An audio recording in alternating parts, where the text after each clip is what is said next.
నమస్తే. శ్రీ గురుభ్యో నమః. శ్రీమాత్రే నమః. ఆదిత్యాయ చ సోమాయ మంగళాయ బుధాయ గురు శుక్ర శనిభ్యే రాహవే కేతవే నమః.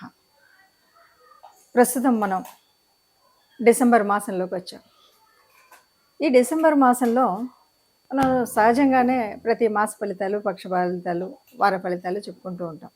కానీ కొన్నిసార్లు గ్రహాల యొక్క మార్పు అనేటువంటిది గతులు మారుతూ ఉంటాయి.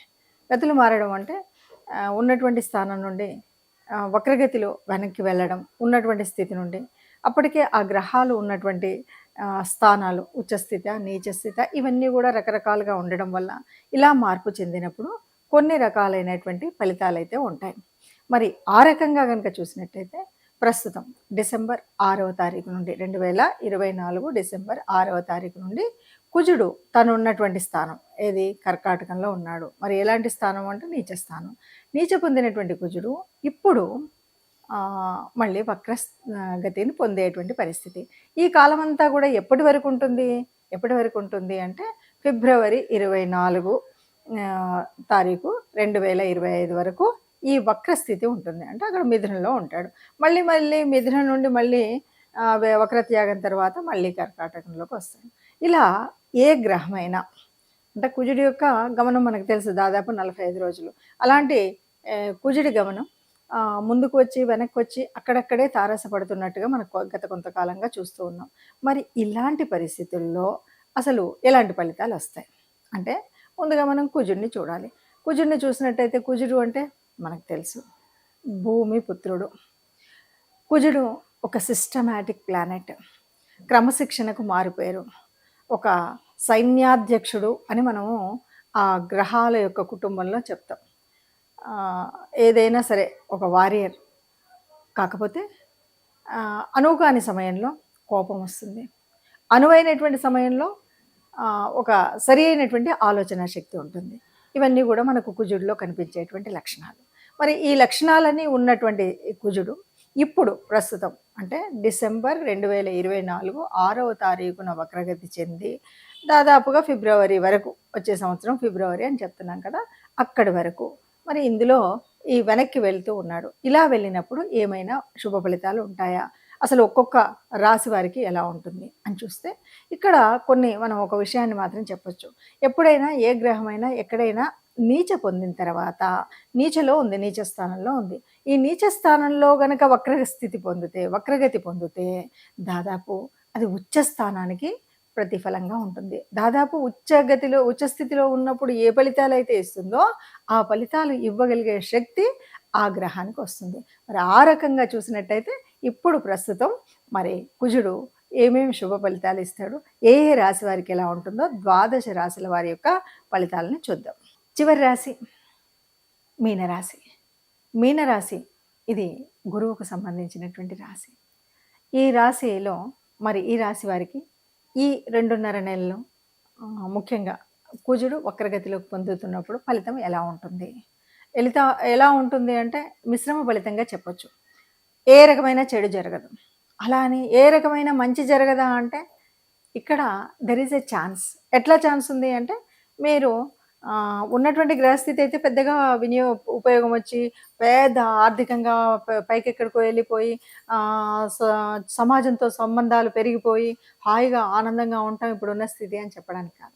అంటే ఇది ఇంకొక విషయం పదే గుర్తుపెట్టుకోవాలి. పదే చెప్తున్న విషయం ఏంటంటే ఇది కేవలం ఎ పార్ట్ ఆఫ్ అది మాత్రమే. ఎందుకంటే మనం అన్ని గ్రహాల యొక్క స్థితిగతులు చెప్పట్లేదు, కేవలం కుజుడు వక్రించి నందువల్ల వచ్చేటువంటి ఫలితం ఏంటిది మాత్రమే చెప్తున్నాం. అది కాకుండా మీరు మొత్తం జాతకాన్ని చూసేసుకొని మీరు చెప్పిన దానికి దీనికనే మాత్రం అనకూడదు. ఇది కుజుడి వల్ల మనకు రాబోయే నష్టం ఏదైతే ఉంటుందో ఆ నష్టం తగ్గడానికి మనం ఏం చేయాలి? ఎందుకంటే లాభం అయితే పెద్దగా లేకపోయినా లాభం రావాలి, నష్టం కలగకుండా ఉండాలి. ఆర్థికంగా కానీ, వ్యావహారికంగా కానీ, సమాజంతో కానీ, కుటుంబంలో లాభం అంటే ఏంటి అంటే కుటుంబంలో ఉన్నటువంటి వాళ్ళు ఒకరికొకరు ఏ గొడవ లేకుండా మనం చెప్పిన మాట మన సంతానం విని మన తల్లిదండ్రులు అంటే మనం ఏదైనా తల్లిదండ్రుల మార్గదర్శనంలో మనం నడవడం ఇలాంటివి ఉంటాయి కదా. వీటన్నింటి వల్ల ఒక రకమైనటువంటి మానసిక ఆరోగ్యం జరుగుతుంది, మానసికంగా ప్రశాంతంగా ఉంటారు. ఎప్పుడైతే మనసు ప్రశాంతంగా ఉంటుందో మనకు వచ్చే ఆలోచనలు ప్రశాంతంగా ఉంటాయి. ఆలోచనలు మనసులు ప్రశాంతంగా ఉన్నప్పుడు ఏమవుతుంది, అన్నీ మంచే జరుగుతాయి. ఎందుకంటే ఒక సక్రమమైనటువంటి నిర్ణయం తీసుకోగలుగుతాం. అంతా కూడా వేవరింగ్ ఉందనుకోండి, ఎలా ఉంటుంది, ఇది మిద్దంగా చేసేయి అయిపోని అని అంటూ ఆహ్, మనం పప్పులో అడుగేసే పరిస్థితి ఉంటుంది. అలా కాకుండా ఉండాలి అంటే తప్పనిసరిగా ఏంటంటే, ఇది పాజిటివ్ అని చెప్పట్లేదు, నెగెటివ్ రాకుండా ఉండాలి అంటే మనం ఏం చేయాలి అంటే ఏమీ లేదు. చెప్పబోయేటువంటి రెమెడీస్‌ని బాగా ఫాలో అవ్వండి. అన్నీ గనక చేసినట్టయితే ఇష్టదేవత ఆరాధన గాని, నిరంతరం భగవన్నామ స్మరణ గాని చేసినట్టయితే మనకు పెద్ద పాజిటివ్‌గా లేదు. కానీ మనం పాజిటివ్‌గా మలుచుకోవడానికి అవకాశం ఉంటుంది. దానివల్ల మనం ఇప్పుడు చేసేటువంటి ఈ పనుల యొక్క ప్రతిఫలం తర్వాతి కాలంలో పొందేటువంటి పరిస్థితి ఉంది. కాబట్టి ఈ పనుల్లో ప్రతిఫలం మంచిగా రావాలి అంటే మనం ఎప్పుడు గూడా నిరంతరం దేవత ఆరాధన అన్నది మర్చిపోకుండా చేయాలి. ఇవి చేసినట్టయితే అంతా సుఖంగా ఉంటారు. సుఖంగా అందరూ ఉండాలని కోరుకుంటూ. దాదాపుగా మనం చూస్తున్నటువంటి గ్రహ పరిస్థితి ఒక్కొక్క రాశికి ఒక్కొక్కలాగా ఉంటుంది అంటాం. అయితే ఇక్కడ ఒకటి విషయం మాత్రం తప్పనిసరిగా చెప్పుకోవాలి. ఏది ఏమైనా జన్మ జాతకంలో మరి ఈ గ్రహాలు యోగించేవా, యోగించనివా, ఇది మొదటి స్థానం. ఇందులో మరి ఏ గ్రహాలతో కలిసి ఉన్నాయి, ఏ స్థితి ఉంది, ఏ యుతి ఉంది, అంతేకాదు నడుస్తున్నటువంటి స్థితి ఏంటి, అంటే ఏ దశ నడుస్తుంది, ఏ మహర్దశ నడుస్తుంది, ఏ అంతర్దశ నడుస్తుంది, వీటన్నింటిని బట్టి ఫలితాలు అనేటువంటివి మాత్రం ఉంటాయి. మరి ఏది ఏమన్నా సరే కొన్ని రాసులకి చాలా మంచివి అని చెప్తాం, కొన్నిటికి కాదు అని చెప్తాం. ఎందుకు ఏమిటి అంటే ఇప్పుడు మనం చెప్పేటువంటి స్థితిలోనే కుజుడు అనగానే కుజుడు తన యొక్క జన్మరాశి ఏదేమన్నా మంచి చేస్తాడు.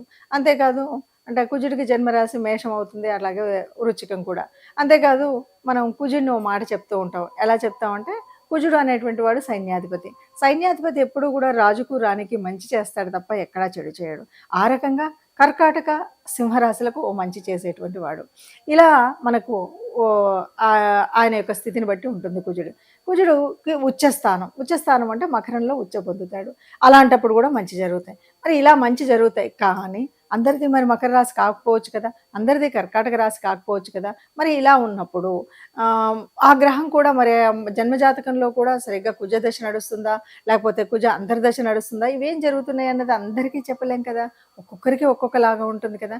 మరి ఇలాంటి పరిస్థితుల్లో ఏది ఏమైనా సరే ఈ మార్పు వల్ల, ఈ వక్రగతి వల్ల నా రాశికి మంచి జరగాలి అని ప్రతి ఒక్కరికి ఉంటుంది. నా రాశి వారికి నాకు మంచి జరగాలి.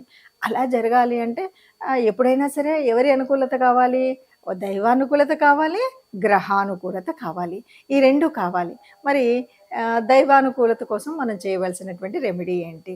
తప్పనిసరిగా ఎవరి ఇష్టదేవత లేదా కులదేవత వారు తప్పకుండా ఇలా ఎప్పుడు ఏ గ్రహమైనా సరే అనుకూలించినా అనుకూలించకపోయినా ఆ ఉన్నటువంటి పరిస్థితుల్లో మనకు సానుకూలంగా ఉండాలి అనుకున్నప్పుడు మాత్రం మర్చిపోకుండా మనం చేయాల్సినటువంటిది మన ఇష్టదేవత ఆరాధన, కులదేవత ఆరాధన అన్నది చేస్తూ ఉండాలి. దీన్ని బట్టి మనకేమర్థమైంది, ఈ ఆరాధన నిరంతరం ఉండాలి, మొట్టమొదటి పాయింట్. ఇక రెండవది కుజుడు అనగానే కుజుడి యొక్క అధిదేవత మనకి సుబ్రహ్మణ్య స్వామి. కుజుడి రూపం అనగానే మనం ఏం చేస్తాం, సుబ్రహ్మణ్య స్వామిని ఆరాధిస్తాం కదా. కుజుడి విగ్రహాన్ని యొక్క అనుకూలత కోసం మనం ఆరాధించేటువంటి దేవుడు సుబ్రహ్మణ్య స్వామి కాబట్టి ఇప్పుడు మనం ఏం చేయాలి అంటే మంగళవారాలు, అంటే ఇది భౌమవారం అని కూడా అంటుంటాం, కుజుడికి సంబంధించినటువంటి వారం.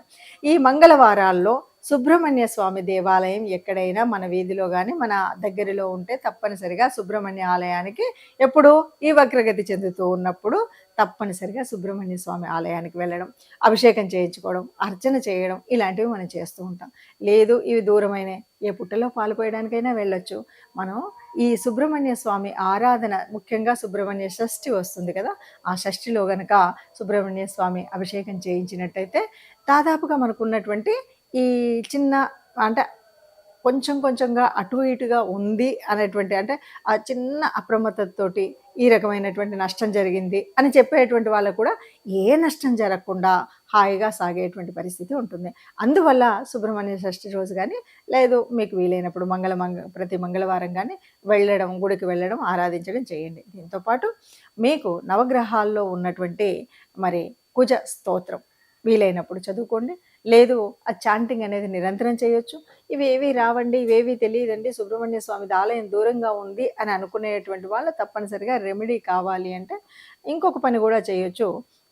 విష్ణు సంబంధితమైనటువంటి దేవతల్లో ముఖ్యంగా నారసింహస్వామి యొక్క కథను ఆలకించడం కానీ, అంటే అవతారఘట్టాన్ని గనక మనం వినడం ఇలాంటిది గనక చేసినా ఇవేవి కూడా లేదు నాకు ఇంకా ఏమీ రాదు అంటే విష్ణు సహస్రాన్ని వినండి, భక్తి శ్రద్ధలతో వినండి, ఎక్కడికి వెళ్ళినా వినండి, నిరంతరం విష్ణువుని ప్రార్థనలో ఒక తలంపుగా తలవండి. మనకు ఉన్నటువంటి ఏ రకమైన అంటే గ్రహరీత్యా మారుతున్నటువంటి స్థితి రీత్యా మీకున్నటువంటి మీ రాశి రీత్యా ఏదైనా చిన్న చిన్న అపాయాలో లేకపోతే చిన్న చిన్న ఒడదొడుకులో వచ్చేటువంటి పరిస్థితి ఉంటే ఆ పరిస్థితి నుండి కాపాడగలుగుతుంది.